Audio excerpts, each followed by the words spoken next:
Shimon Peres, hero or villain? I didn't like him. A lot of people don't like him, no? Yeah, but it depends, some people don't like him because they consider him to be too leftist. In my view, it's exactly the opposite. I don't like him because he was a war criminal. There's a debate now, very interesting, because you know the joint list, you know the terms, the joint list, you heard about it?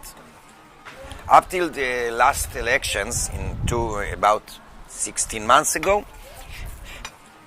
the qualifying threshold in order to get into the Knesset was 1.5%, okay? Which is low. So there were different parties of the left, including some Arab parties. They were kind of not exactly Islamic, but including the Islamic movement, and one party, my party, which is the Communist Party, including some liberal and some other factions, another more national Palestinian party. Each and one of us used to run for office by itself because the qualifying threshold was very low. Now, before the last elections, Lieberman, you know him, he's relative of Adolf. Relative in the ideas, I mean, not really. But, so, he and some other in the far right decided to raise the qualifying threshold in order to get rid of Arab representation in the Knesset. Wow. So now it's almost 4%. And because of that, all the leftist parties, the anti-Zionist leftist parties, which is us and some others that I mentioned, formed a so-called joint list in order to run together. So it's not easy. So now we are the third party in the Knesset. We have 13 seats. And the name of the party is Joint List. Sorry? But then what is the name of the party? Joint List? The joint list, yes. Okay. So there is a really debate now in the last 2 days because the joint list decided, the leadership and of course publicly stated that no one of the joint list is going to attend Peres' funeral. So there is a real debate because some people, including some people who support the joint list,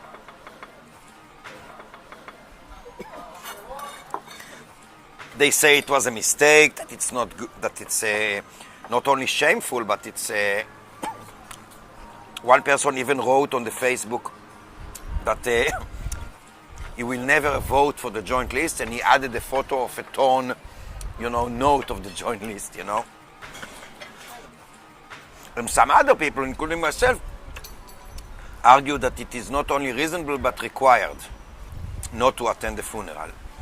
Now, in my view, there are many reasons. First of all, people don't remember it, partly because the media and the leaders of the world don't care about it. Peres was the one who actually began privatization in Israel. So if you come from the left, not only as far as the issue of the Palestinians and occupation are concerned, but also economically and socially speaking, he was very rightist. Yeah. It doesn't matter that he was a leader in the past and a member of the so-called Labour Party. The Israeli Labour Party is a central rightist party. Yeah. Not only because it's Zionist, which in my view is by definition rightist, but economically speaking as well. It's something like Tony Blair,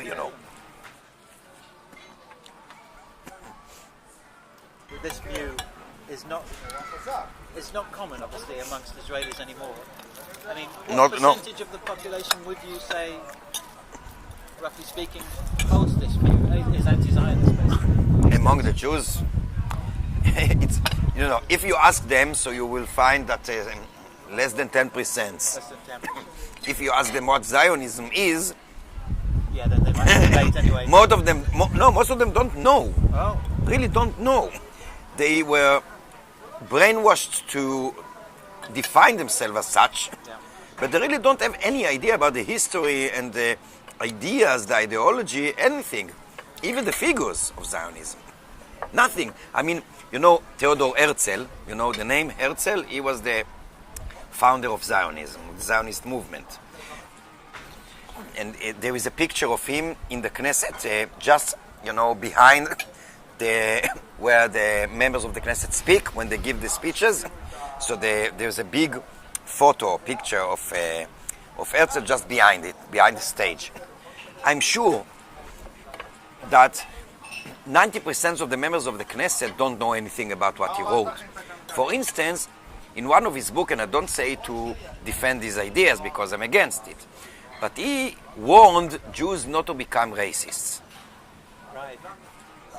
And so many things that Israel has been doing, especially ever since it was born, but especially in the last 10, 15 years under Netanyahu, are things that if you could wake up Herzl to say what was his opinions, he would say, that's not what I wanted. So, and it drives me nuts because, for instance, a few years ago I gave a course at the university about the Zionist ideology.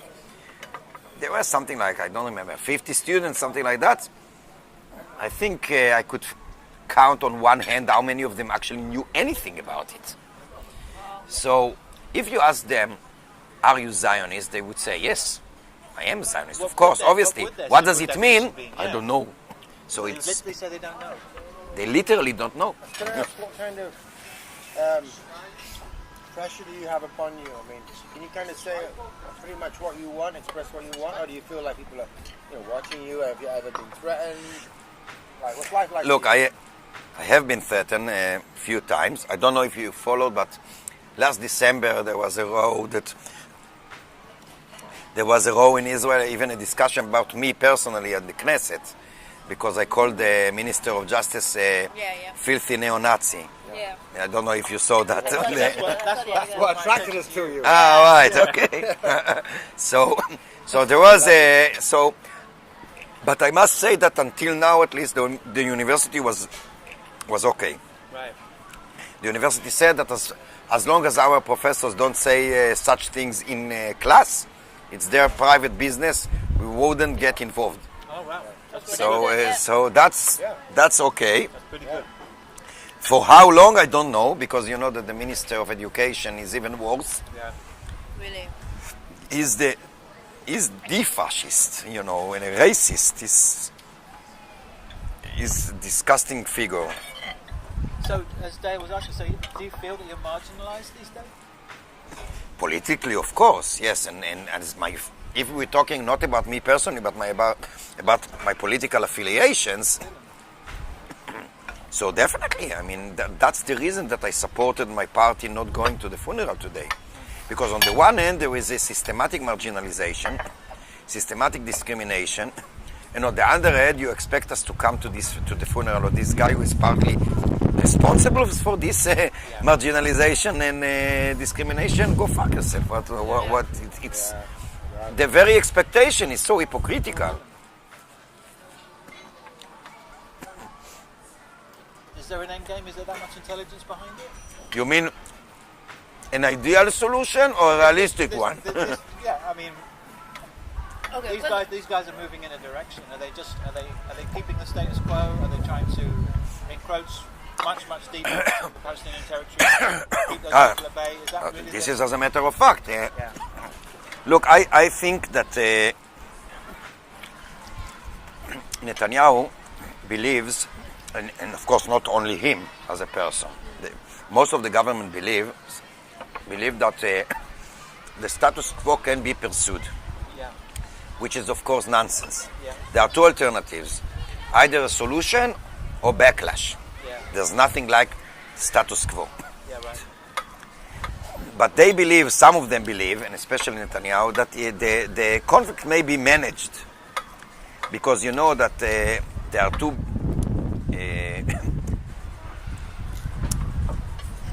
rooted concepts in regard to conflicts anywhere. One says a conflict can be and must be solved. The other says a conflict can and must be conducted or managed. Now they believe that the conflict can be managed instead of being solved. And the rhetoric of we want peace and two states, blah blah blah, it is as it is. It's only rhetoric. Okay, right. Nothing beyond. Right, okay. But they're even, I mean, Yes. he'll even come into the UN and blather on about that. Right? I think that for now, unfortunately, and by the way, you can see it if you follow the English politics. I follow what's going on within the Labour Party. This is disgusting. Yeah, really. Because I personally, for instance, I really like James Corbyn. I think he's the right guy. But he is persecuted within the party by some Tony Blair's people, especially. Yeah. Tony Blair knows everything, you know. He actually manages everything behind the scene. Yeah. And they accuse him, you know, in anti-Semitism and things like that. Yeah, and you know, I came late today because I had to go to my doctor, and so because of that, now my doctor is English, religious, and we were talking. I was the last patient for Friday, so we were talking a bit, and he said I don't like Corbyn. He's an anti-Semite. And I tried to tell him, look, this is nonsense. Yeah, really? This is simply bullshit. And by the way, not just because Corbyn says so, because he proved that in his deeds, not in his words. Exactly. But and that's a problem. You cannot. Israel has been, and Peres before. Peres was the worst in that sense. They manipulated any criticism of Israel as being anti-Semite. And that, and you know, once you begin with this kind of discourse, you cannot go anywhere. It blocks any kind of thinking, but furthermore, it blocks any way of criticizing. What's that? Israel is beyond criticism. Yeah, exactly. You followed what happened in Berkeley University, California, really 2 weeks ago. Yeah, incredible. It's unbelievable. Missed it. What was that? There was a course on analysis of Palestinian issue, and the president of the university prohibited the existence of the course because it was critical of Israel. Eventually, he had to agree. But this is crazy, and it goes all over the place. Yeah. Now, by the way, they are so a part of being villains. Apart from that, they are so stupid because this fuels anti-Semitism. Yeah. It doesn't block anti-Semitism. Yeah, right. They have the other way around. In the Communist Party where I member, now there aren't many because for biological reasons they perish. There were many, I'm talking about hundreds, of Holocaust survivors were anti-Zionists. Even here, you know, they were members of the Communist Party. The founder of the Greek Communist Party was a Jewish person from Saloniki, was a partisan, he was an Auschwitz survivor, you know, and same in so many places, you know. But here, the problem is that Zionism succeeded in taking monopoly in Israel. That's the problem. But it's even worse because it seems that it took monopoly not only in Israel, but in so many other places. And if I give you an example, I told you before that I went to Uruguay last year. I went to Uruguay to give some lectures at the university there. And a local radio station invited me for a discussion to 1 hour solo. Very nice. Yeah, discussion, you know, about the situation in the Middle East, Israel, etc., etc. And during the broadcast, there were many telephones of local Jews who protested my view. Yeah, I bet. And they couldn't stand any criticism of Israel, which is even now I think it's not as it used to be, but even with my parents are not rightists, you know. They vote for Meretz, you know Meretz? Meretz is a so-called Zionist leftist. In my view, there's nothing like that. It's oxymoron. These are the most difficult to persuade in a way because they believe that they're the good guys. Well, we're not like we're not like the Liquid Party. We're actually like the nice guys. So that's what I meant before. Something that I wrote on the Facebook on my wall is that because of this debate. It's part of the debate whether the joint list, the representatives, members of the Knesset, the leaders, public figures, had to go or had not to the funeral. Now, my reaction was as follows, and I mention it because I think it summarizes quite, in few words, what is the opinion that I personally believe should be adopted. Martin Luther King said once that about the black struggle in the United States, he said, we do not want to be integrated out of power, we want to be integrated into power.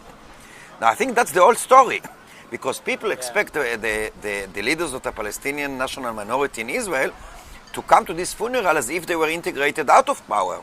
Yeah, right. And I think that once they said we won't come, they actually said, in other words, we are not coming until we are integrated into power. And that's the whole issue, because they want them to be, we call it in Hebrew, sort of, puppet Arabs, Right, yeah. Right. Yeah, right. The puppy Arabs. That's never going to happen because there's too much shit's gone down, right? It's politics. It's a result of a struggle. Yeah. There's one example in modern history where a state succeeded or agreed and gave away voluntarily a specific area or territory and rights. In the case, in 1905, Norway was under the rule of Sweden. Once the Norwegians said we want to establish our own state, the Swedish said, okay, that's the only example. Yeah, right. Apart from that, every time it was, it involved struggles. There are some other examples where a controlling state agreed, but under a specific, within or circumstances and with quite harming results. But normally it's a struggle. Of course, the Palestinians will never get anything if they don't struggle for it. Yeah, right. Now, that doesn't mean that each and every act of struggle is justified. Yeah. For instance, to come here, here, just for 2 meters from here, a few months ago, there were 2 Palestinians entered and began to shoot people. That's something that I personally cannot accept. Yeah, right. But the struggle as such for liberation, right. especially for such a vicious and brutal occupation, this is something totally acceptable and reasonable. Yeah, right. But it's bandied about as if it is unreasonable by everybody. Yeah, I agree. Because they conflate, normally, not always, but they conflate very often, too often, between the Palestinian struggle for liberation and freedom and the ISIS struggle for fanaticism. Yeah, right. And they put those, and Netanyahu knows how to manipulate them. This thing about what did he call it? The ethnic cleansing, because they don't want Jewish people in their neighborhood. Can you believe they're backwards? Such a fucking demagogue. I know, he's amazing.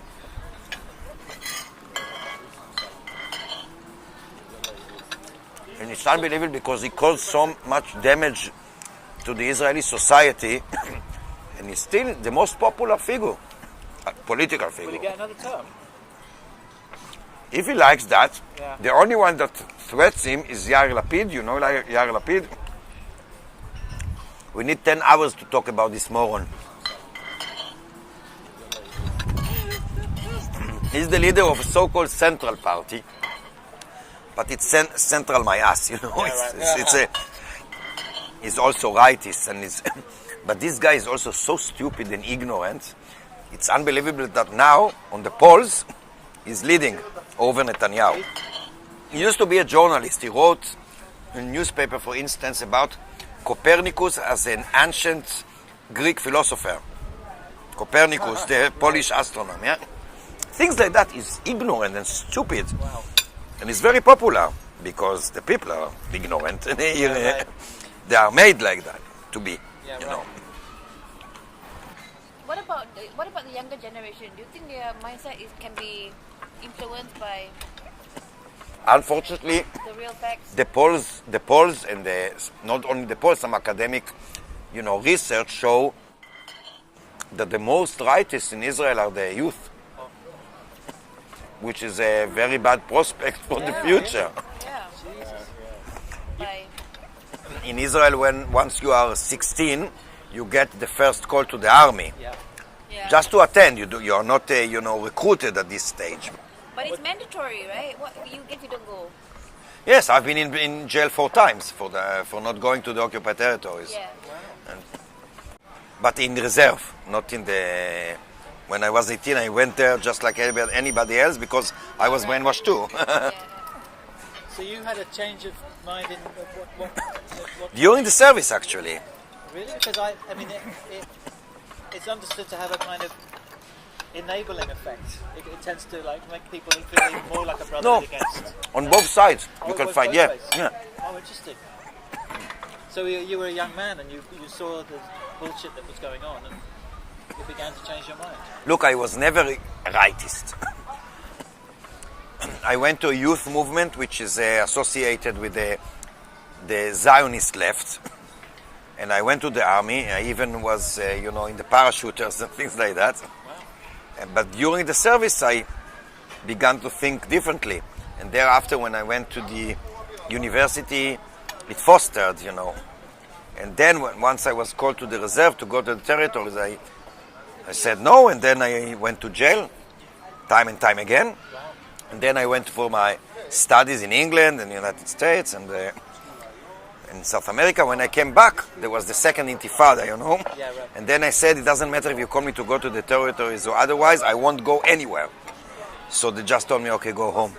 That's it. Okay.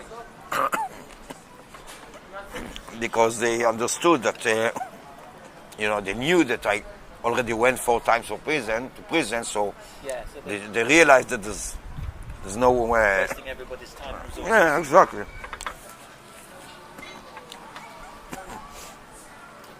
So then, in your view, what is the intelligent way out of this situation? Look, I think that ending the occupation is basically the most important thing. Justice demands that, Yeah. and first and foremost. But not only justice, but also realistically speaking, reconciliation cannot begin with the occupation. And of course, there are some other aspects, because when we talk about ending the occupation, it means a one-state solution, two-state solution. I think this is marginal. I think the most important thing is that the occupation ends and all settlements are dissolved, There's nothing like preserving settlements. Yeah, right. This is You think that those people should be removed from those homes? Should be allowed to be occupied by Palestinian people? Or? doesn't matter. I don't know. It may be destroyed. I don't know. For sure, they cannot leave them there because, and this is the demagogy of Netanyahu. Yeah. When he's talking about ethnic cleansing and all this rubbish.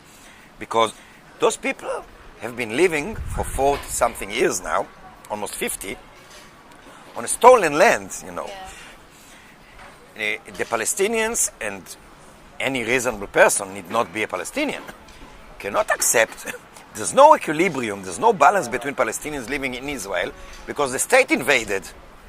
Whereas in the occupied territories, also the state invaded and the settlers. Yeah, right. So they cannot. The equation that Netanyahu did is a cheap, lousy, stupid, fascist, the fiction and demagogy. Yeah. So there's no way. Once a Palestinian leader, he's been dead for many years now, told me that they, Palestinians, have no problems with settlers, but they have problems with settlements. Yeah. Okay. That means, he said, in a Palestinian state, we don't mind to have settlers, but we will never have settlements. Yeah. Because the settlement is a political issue, Yeah. is a political endeavor. Settlers as individuals, living amongst the community. them, if you agree, no problem. Yeah, right. I'm not trying to make an idealization. There are racists and fascists among Palestinians too. Of course. And it's not just, all the Palestinians are good and all the Israelis are bad. It's rubbish. But basically, settlements cannot stay there because they are one of the sources, the main sources of the conflict. Once they are dissolved, in my view, if it is done, in an appropriate way, and there is a reliable, sustainable, independent Palestinian state, I believe this is the first stage on a very long track towards reconciliation. Because the state of Israel cannot remain a Jewish state, in my view, either. Yeah, right. I agree. Because I agree. It's racist by its very by definition. Yeah. By definition. Thanks. Cheers. So, thanks so much. Thank you. I really enjoyed my time. I wish we could have much more. I know. It's just because I'm Me lazy. too, me too. I hate to shave. Me too. To be honest, I don't like the look of my face without a little bit of stuff. I don't like my look of my face, full stop. That's the only thing that people in Israel would agree with me.